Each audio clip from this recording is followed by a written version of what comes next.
right now on LL Bean Guide to the Outdoors. So I'm really looking forward to this week. I'm after the king of the antelope family.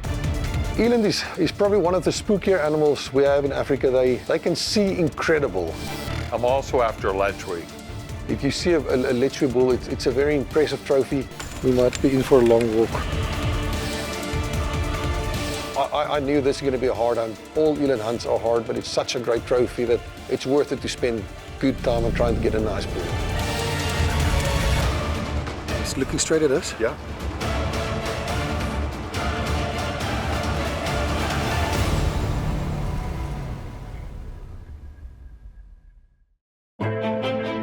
LL Bean started with one simple idea: build a comfortable boot that would keep his feet warm and dry.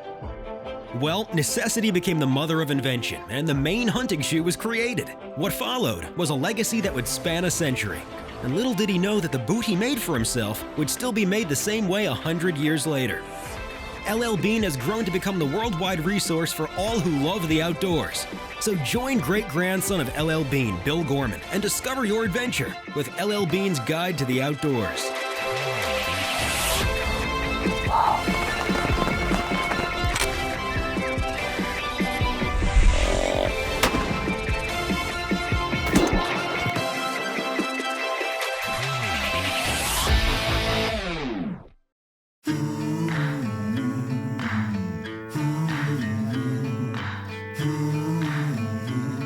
Approximately 110 kilometers east of the Orange River, Kimberley, South Africa, is known primarily for its booming mining industry, as well as its multi-million-dollar safari hunting programs. Bill Gorman is no stranger to the beautiful continent, having made several expeditions here in the past in search of numerous African game.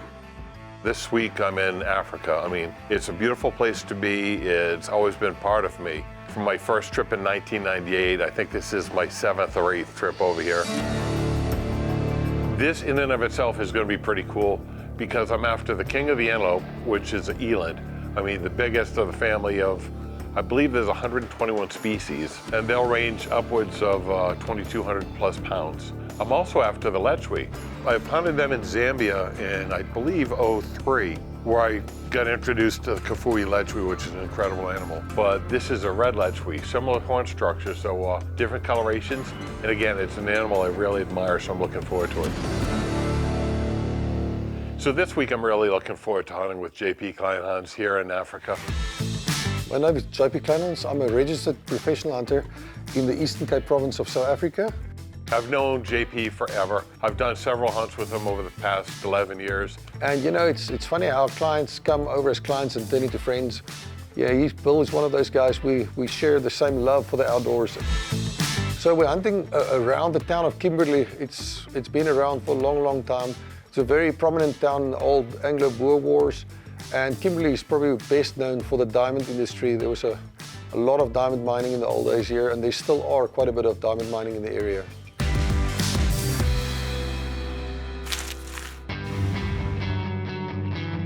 Eland is probably one of the spookier animals we have in Africa. They can see incredible. They can smell very well. They can hear very well. I knew this was going to be a hard hunt. Deep in the heart of South Africa, longtime friends Bill and J.P. Kleinhans meet up and discuss their game plan. So we chasing eland today, or what are we chasing? Yeah, listen, we're going to go out and look for eland. Very flat here, eh? So, yeah. You know, eland, you've hunted them before. Those things see unbelievable. They smell incredible. They hear well. That's a very, very tough animal to hunt, and it's always a fun hunt because it's not going to be easy. Eland is the biggest antelope. We get 3 species in Africa: the Livingston, the Cape eland, and the Lord Derby.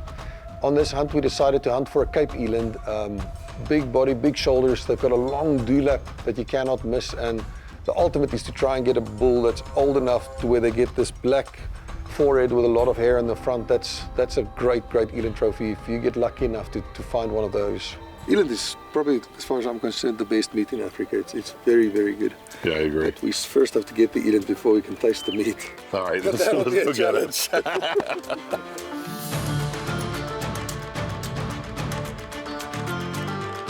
JP and Bill set out on the hunt, and with so much land to cover, the ideal method to do so is called high racking. It allows the guys to see as much as possible in these vast plains. and it usually doesn't take long before this method reveals action. It's incredible how they do that. It's incredible with that huge body, how these things can jump. It's unbelievable. There he goes, right there. Come through that opening. I figured they'd be in the next town by now. Once eland are aware that there's somebody in the area, they'll take off running, and it takes a long time for them before they get calm and relaxed again. So As fast as they're running hard. Don't you think they'll be like miles away by the time we're once they know you're following them and the wind is not in your favor, you might as well make another plan, go somewhere else, because those guys don't stop. If the wind is involved and they've physically seen you, your chance of getting a shot by following them from the back is almost zero. So we decided to make a huge loop around and try and get ahead of them and work our way slowly into the wind. I say, you want to talk about fast action? We're driving around and we're looking for eland. We've got thousands of acres to cover. Basically, you don't know where to begin because there are so many different species of animals. Talk about action-packed adventure. You know, we're seeing warthogs, we're seeing gemsbok. I mean, just a plethora of animals around here is second to none.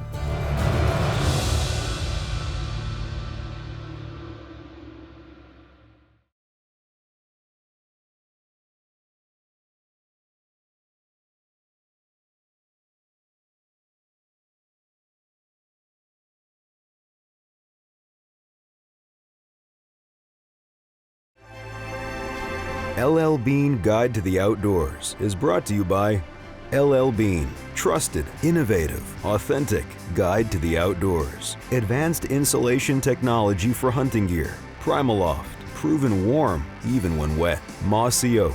It's not a passion, it's an obsession. And Swarovski Optic.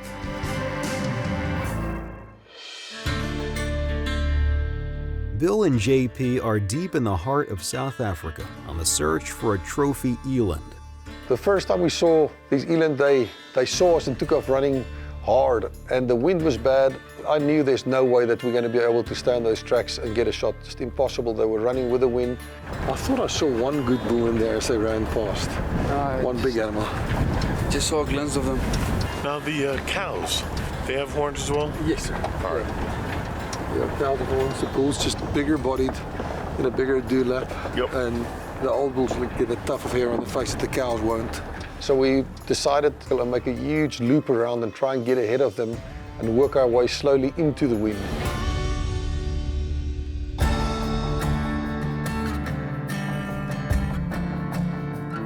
After circling around, JP comes to a stop, and the guys get on foot to see if they can locate the eland they saw running off earlier.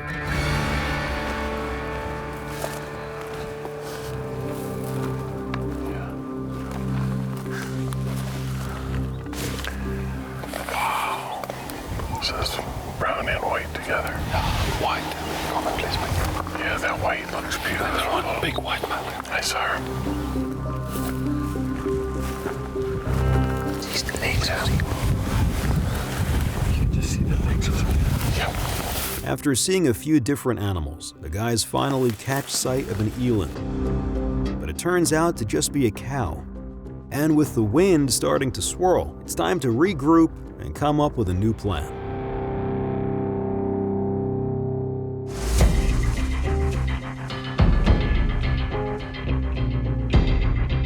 After getting back to the truck, the winds are still swirling, so the guys decide to give the eland a break and switch their sights to the red lechwe. A lechwe is a very impressive looking animal. The bodies are not near as big as a waterbuck, but they carry about the same length horns. If you see a lechwe bull, it's a very impressive trophy. And it doesn't take long to spot a nice herd. Wow, a lot of them. So we've spotted the lechwe, and they're out, I'm going to say, a mile plus. It's way over that second pan. Yep. Oh, wow. There's a big one, too. Oh, you see that? Two big ones. One walking straight away from us. Yep. And right to the left of him. Two really big bulls, but it's way far away and the wind is bad. So we'll try and make a big loop around this lake.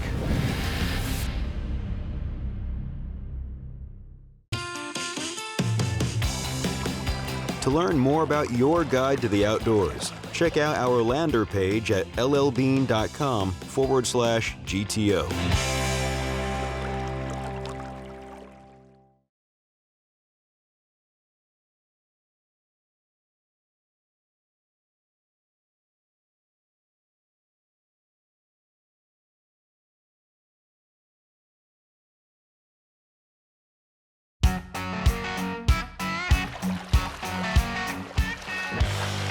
This segment is brought to you by LL Bean. Trusted, innovative, authentic guide to the outdoors.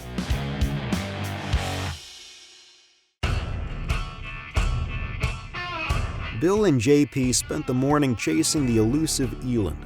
However, with the swirling winds, they have come up empty-handed. So for the afternoon, they decide to switch their sights to the red lechwe. They just located a nice herd. Two really big bulls, but it's way far away and the wind is bad. So we'll try and make a big loop around this lake. It's a salt lake, and then we'll come around the other side and work our way. There's enough brush that I think we'll be okay. They love water. Lechwes will adapt to just about anything, but they love to be around water or in the reeds close to water. They love these papyrus kind of stuff that grows in there. Yeah. So midday they come down, so we'll go around and see if we get closer, if they're still as big as they look from here.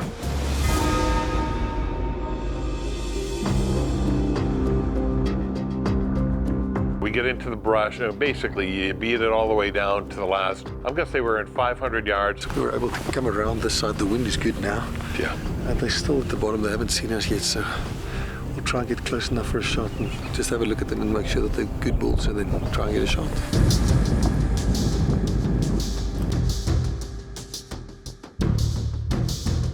And then I got to, I'm gonna say 200 yards of where the females were feeding. The males just happened to be all behind brush, so we got set up and we're there for a long time. He's turned around, he's starting to move towards the left. Okay. So now I'm sitting there, I'm up on sticks, and I'm gonna stay for a good 2 to 3 minutes. Finally, this buck walks out and he stops sideways. But now you got all these females all over the place. Now the game is, he's sitting there, I'm not looking at horns, I'm looking at body and I'm looking at target. I get the okay from JP. Yep. Can you take one more step?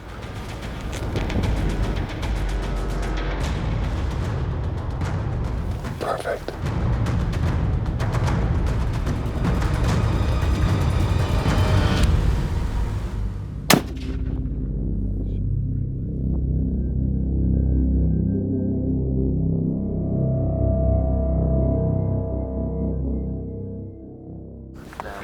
He's down?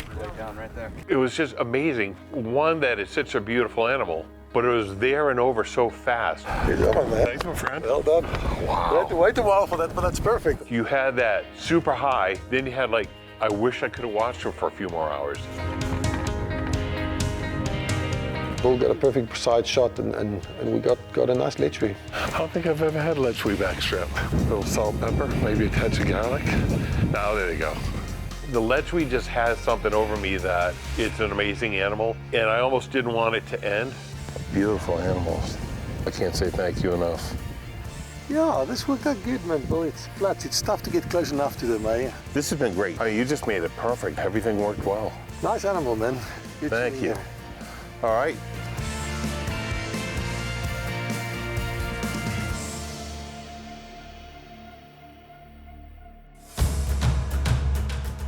Having marked the lechwe off the list, the guys switch their sights back to eland, and JP decides their best bet is to head to a different piece of property.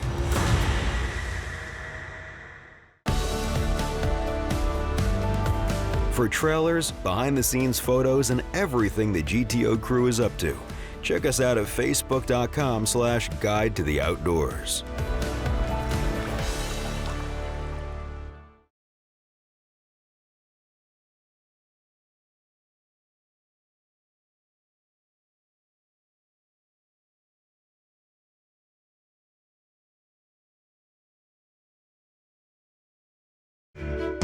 For more information on JP Kleinhahn's African hunting safaris, give them a call or check them out on the web.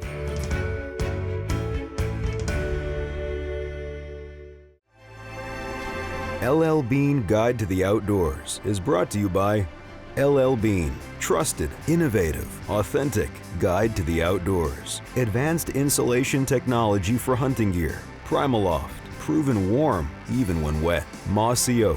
It's not a passion, it's an obsession. And Swarovski Optic.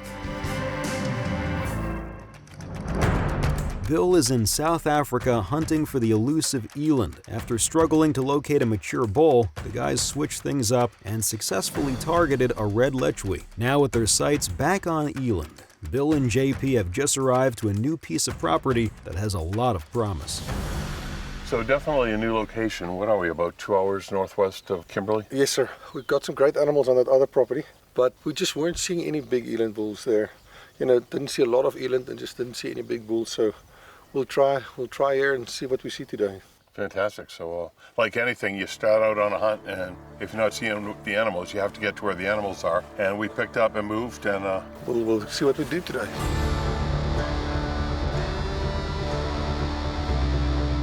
we're driving around and we're looking for eland. We've got thousands of acres to cover, and you're seeing a lot of animals, but you're not seeing a lot of eland. And sooner or later, you know, out of the corner of the eye, JP picks up this eland, and he says, there are a lot of them.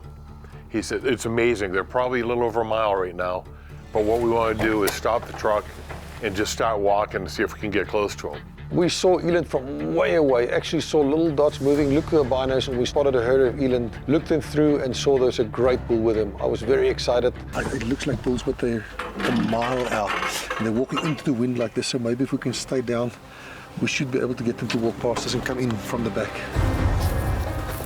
You know, we start putting some miles on the old shoes and see what happens. I thought I just saw something up here. It wasn't an eland, but I just want to make sure we don't smoke other animals. Oh, eland is right here. And I'm not sure whether it's a storm. I know the front's coming in, but the wind is blowing to us, so it's from them to us. They aren't smelling us, they aren't seeing us, yet they run from left to right. They go with the wind, which again is unusual. Something spooked them. We have no idea what it was. They were so far away. What would they be afraid of here? You know, any big predators? They're running from something else. I don't know what they saw, but some of the cows did see us, so we might be in for a long walk. You're trying to deal with noise, you're trying to deal with scent, you want to make sure the wind's in the right direction. The wind was howling and everybody started to scratch their heads. I was like, I don't know how we're going to make this work. Fortunately, but unfortunately, it's blowing like 30 plus miles an hour, so you know which way the wind's blowing. Luckily for us, they turned and they started to head upwind. The good thing is, it's softer land where we're at right now, and we're able to follow the track, and there's one big bull track. He's the bull we're after, so if we get the opportunity, that's one we want to take. And as you see the tracker in this situation, he gets on the animal, and it's amazing. Through dirt, through grass. They leave very prominent footprints. We were able to almost run on the track, and for once the wind was in our favor. It kept on blowing the same direction. Eventually we could see where they started to slow down and walk. And we're around in this corner, and JP holds everyone to a stop, and everyone's like looking at JP, and he points off to this one bush, and you see a cow eland looking directly at us. Oh, I got 2 cows right here. Yeah. 3. See the 3 zebras? I got them and a cow to the right. We look to the right, and it's amazing. Between the two of the trees, you can just see the outlines of the eland's horns. You can just see the horn tips and his black face. Right between those black V and the tree. Yeah, he's looking straight at us. Yeah, gotcha. I mean, then you can notice his face is there, and then you can see the dewlap. But it's amazing how such a big animal can hide behind this little sparse brush. And it's like JP's saying, that's the bull we want to shoot. All right, I see him coming out. There's one more step you can go to take him. You look to the right, there's another eland. There's another one, and another, and another. And suddenly there are 7 or 8 eland to the right of the bull. If I make any movement, there's so many eyes on us right now that it could really mess things up.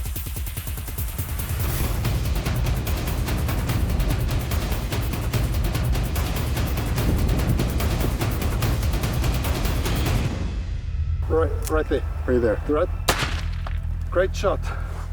That's a fantastic animal, buddy. Thank you very much. The wind cannot He is be. awesome. This wind has been crazy. Yeah, I it's mean, been crazy. They ran from the first time we saw them. They ran 4 miles. Yep. Non-stop, and it's because of the wind, you know. Let's walk up. That's a beast. No, that was amazing. That first you got one, then everything starts popping out of the brush. So I walked up on this beautiful animal, and the first thing that gets me is the sheer size. Listen, just to see the sheer body size of a bull like that, just what an incredible animal. Wow, what a magnificent bull. I mean, it was such an incredible hunt, and I'm blown away. The more I look at this animal, he just seems to grow. My word.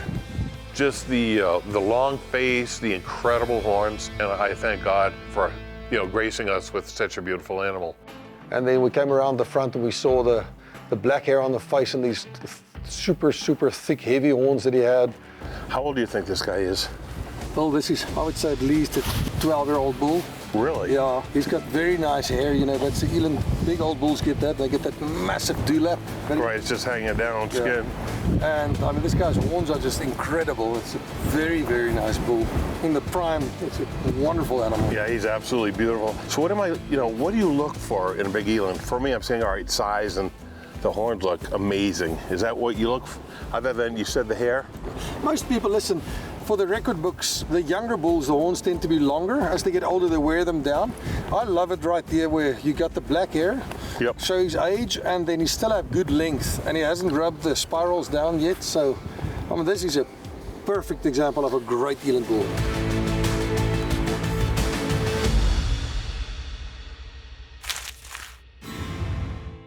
So it's been a great week in Africa. I love being here with JP. I've hunted with him, like I said, now for over 11 years. We always laugh and joke, and it was just another great hunt with him, a great safari, and I'm going to be sad to see Bill leave. One thing I can't stress enough is, in Africa you shoot a lot of animals, but the animal doesn't go to waste. Unfortunately, I can't bring the animals back home with me. But what happens is it feeds the locals and it takes care of people here. And that's what conservation's all about. If it wasn't for hunters, they wouldn't have habitat. They wouldn't take care of the animals. I feel great because I'm doing the thing that's going to prolong their life, that's going to make sure they're around for my grandkids and my grandkids' grandkids.